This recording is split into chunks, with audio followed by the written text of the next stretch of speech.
ఎవరన్నా ఒక జీవనోపాధి గురించి ఒక ట్యాక్సీ కొనుక్కుని 4-వీలర్ సెకండ్ హ్యాండ్ కొనుక్కుని అది యూజ్ చేసుకుంటా ఉంటే మీకు 4-వీలర్ ఉంది, కారు ఉంది అని చెప్పి వైట్ కార్డు తీసేయడం జరుగుతుంది అధ్యక్ష.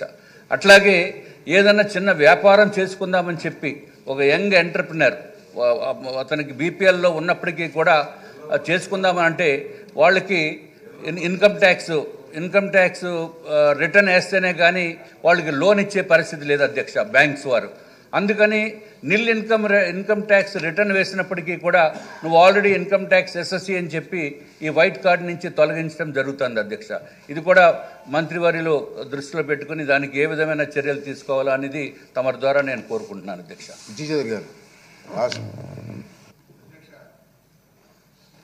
రేషన్ కార్డు అంటే సర్వరోగ నివారణలాగా అవుతుంది సార్.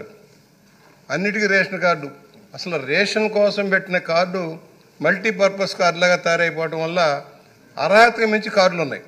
జనాభాకి మించి పేదరికానికి అసలు ఎంత పేదరికం ఎంత, ఏ రేంజ్ వరకు కార్డు ఉండాలనేది భిన్నంగా అన్నిటికీ అవసరమని ఆ రేషన్ కార్డుల వల్ల ఇవాళ రేషన్ తప్పుదారి పట్టిపోతుంది అధ్యక్ష. ప్రభుత్వాల మీద భారం పడుతుంది, రేషన్ తప్పుదారి పట్టిపోతుంది, కార్డులు లేవని ఆందోళన వస్తుంది.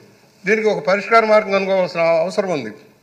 అన్నిటికీ రేషన్ కార్డును అనుసంధానం చేయడం వల్ల ఈ నష్టం జరుగుతుంది. దాని మీద ఏమైనా చర్యలు తీసుకుంటానని మంత్రి గారిని అడుగుతా ఉన్నాం. మినిస్టర్ గారు. అధ్యక్ష, గౌరవనీయులు సీనియర్ సభ్యులు బుచ్చయ్య చౌదరి గారు చెప్పిన మాట వాస్తవం అధ్యక్ష.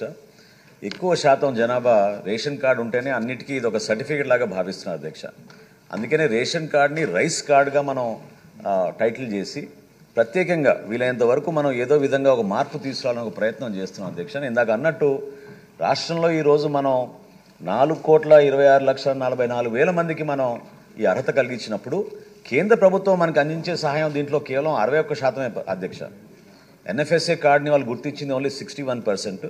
రాష్ట్ర ప్రభుత్వం 39%, మిగిలిన 39% కార్డ్స్కి రాష్ట్ర ప్రభుత్వం అందిస్తుంది. గౌరవ సభ్యులు రాజుగారు అన్నట్టు ఈ ట్యాక్సీస్ మాత్రం ఖచ్చితంగా దే ఆర్ ఎగ్జామ్టెడ్ అధ్యక్ష. అది పొరపాటున మీకు ఎవరో సమాచారం అందించారు.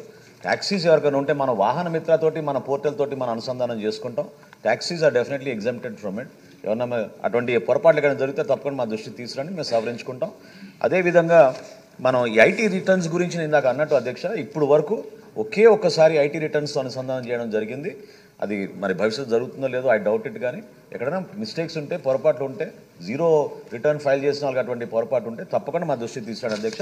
Government will respond. ఓకే అండి. Question number 4